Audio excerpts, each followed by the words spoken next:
There's a new exploit out there that is targeting organizations that are running VMware VSphere. It's a file upload vulnerability that allows for remote code execution. And so we're going to talk about all of it here right now. VMware just announced that organizations running VMware VSphere, specifically versions 6.7 through 7.0, are vulnerable to a file upload vulnerability.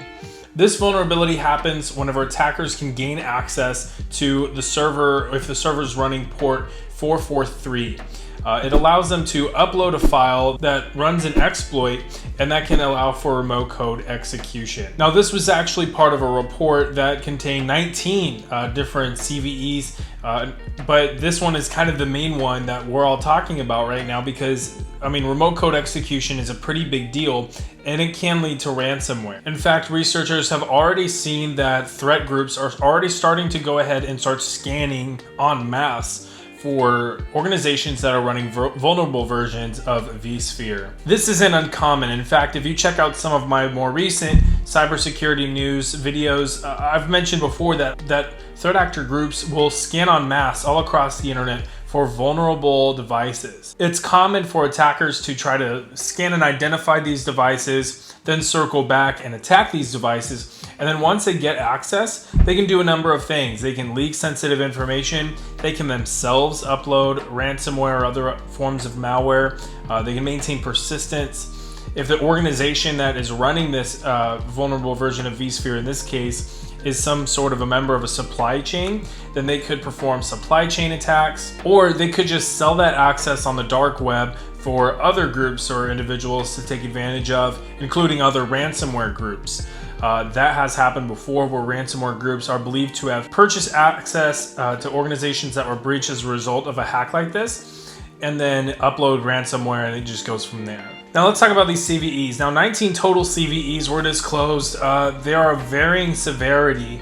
Of course, we talk about this main one, which is CVE 2021-22005. And 10 of those 19 vulnerabilities were disclosed and reported by George Noseyevich and Sergey Gerasimov, both of them coming from Solid Lab. So what can you do to protect yourself? Well, VMware has come out and said that really it is just just people and organizations running those versions of vSphere are vulnerable. If you're running an earlier version of vSphere to version 6.7, then you are likely okay. However, there are other vulnerabilities that you're likely vulnerable to. So preferably it would be good to have you on the more updated side of the house. So if you are running a version newer than 7.0.2, you should be fine. So if you are currently outdated on vSphere, make sure that you can find a way to implement a patch as soon as possible, because you of course do not want your organization to be vulnerable to this. Also, obviously, you want to make sure that port 443 is blocked to the internet. You do not want, your vSphere server to be, pinging the internet. And if you need it to be open and you need access to it, make sure that you have sufficient logging in place and monitoring tools. You have proper firewall blocks in place, and you have all the tooling that you need necessary to allow connections that are 100% necessary for only the time that it is necessary and no more.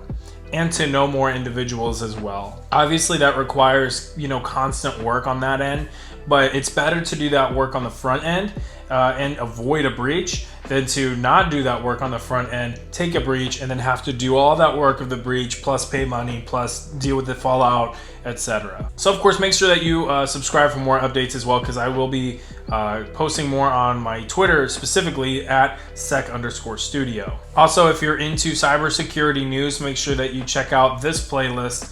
It has all kinds of videos on other vulnerabilities that are currently still out there being exploited. So make sure that you're up on those as well. And of course, on Mondays, I have the Cyber Monday show. So make sure that you jump on, check it out. We have awesome guests coming on every week, and some really awesome discussions, and we will be answering your questions. So make sure that you jump on. We'd love to see you in the chat. It has been just an awesome time so far. So with that, we'll see you all next time.